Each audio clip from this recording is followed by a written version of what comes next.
Donald Trump je opäť prezidentom Spojených štátov. Poďme sa spolu pozrieť, aký vplyv to malo na kryptomenový svet, na Bitcoin, Ethereum a ostatné kryptomeny. Spojené štáty sú stále najväčším geopolitickým hráčom. Ich podpora kryptomien znamená, že ceny prudko rastú a spolu s cenami rastú aj prílivy do bitcoinových ETF. Investori, ktorí čakali na jasný politický smer, tak dostali svoju odpoveď. A príliv do ETF ako bitcoinových a ethereových tak mohol začať rásť. Príliv do tých ethereových ETF dokonca prekonal aj príliv v niektorých dňoch do tých bitcoinových. Samozrejme myslíme to k pomeru tržnej kapitalizácie Etherea voči bitcoinu. Ethereum čelí však aj výzvam.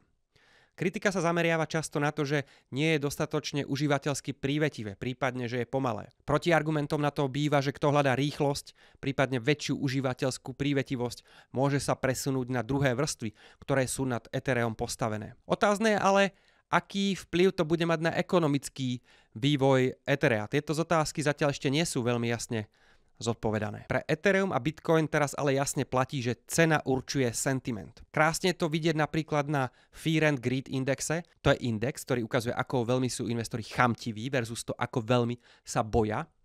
A tento index je od zvolenia Donalda Trumpa sústavne vo veľmi vysokých číslach. Pre niektorých investorov to často býva znamenie na to, aby začali odpredávať. Tu chcem iba zdôrazniť, že nevždy to musí byť tá správna stratégia. V tom poslednom bullrune sa totiž Fear and Greed index na takto vysokých číslach udržal dokonca niekoľko mesiacov. Ďalším ukazovateľom optimizmu sú tzv. Funding fees. To sú vlastne poplatky, ktoré tí, ktorí špekulujú na rast kryptomien, musia platiť tým, ktorí špekulujú na pokles kryptomien.